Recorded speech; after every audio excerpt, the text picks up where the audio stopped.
Good morning everyone. तो आज हम बात करने जा रहे हैं जो इंडियन नेशनल कांग्रेस आया था।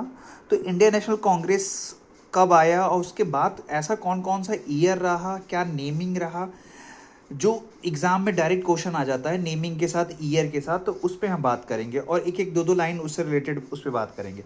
सबसे पहले क्या आया है, आईएनसी। आईएनसी को स्टार्ट किसने किया था? एओ ह्यूम ने स्टार्ट किया था। एक रिटायर्ड सिविल सर्वेंट थे।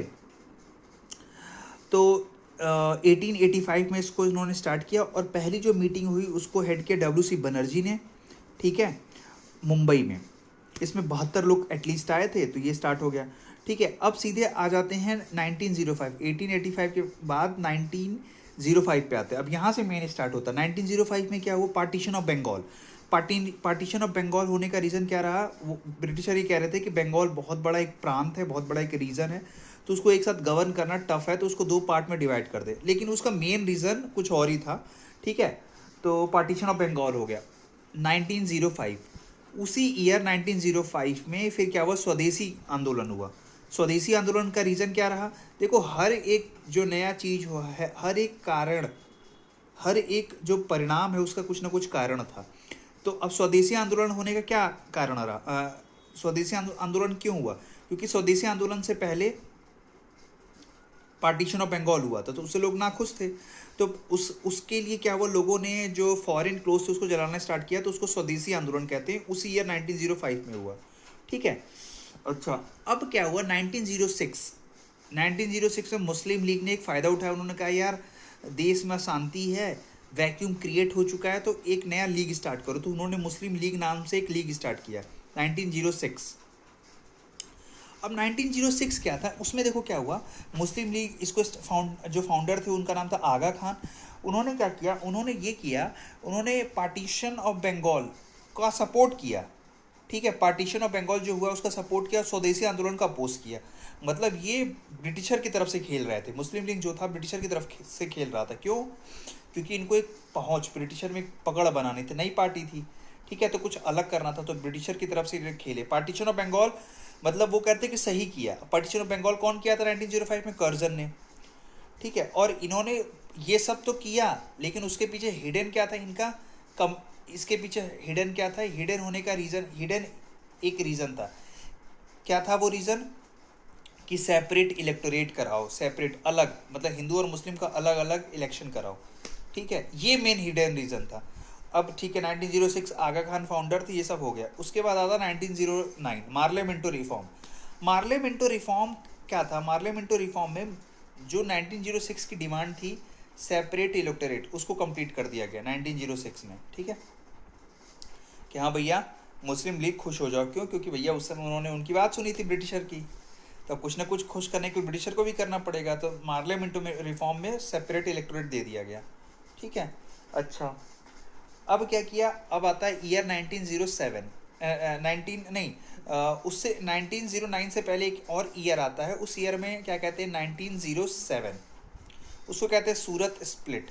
उसमें क्या हुआ था? एक्सट्रीमिस्ट और मॉडरेट के बीच में लड़ाई हो गई थी। मतलब कि दो तरीके के, कांग्रेस में ही दो तरीके के लोग थे, एक बहुत गर्म और एक नॉर्मल पर्सन थे। तो उनके बीच में लड़ाई हो गई थी। लड़ाई होने का रीज़न क्या रहा? स्वदेशी आंदोलन, कि स्वदेशी आंदोलन गलत था कि सही था। तो इस बीच में दो लोगों के बीच में, कुछ जवान लोग थे और कुछ एक एज को क्रॉस कर चुके लोग थे, तो उनके बीच में एक लड़ाई हो गई, ठीक है। तो उसको कहते हैं 1907 में सूरत स्प्लिट, ठीक है। फिर उसके बाद 1909 हम बता चुके हैं। फिर कौन सा ईयर आता है 1909 के बाद? हाँ, 1909 के बाद अब आता है गदर पार्टी। गदर पार्टी क्या? गदर पार्टी पे क्वेश्चन आता है। गदर पार्टी का एस्टेब्लिशमेंट कब हुआ था? 1913 में, ठीक है।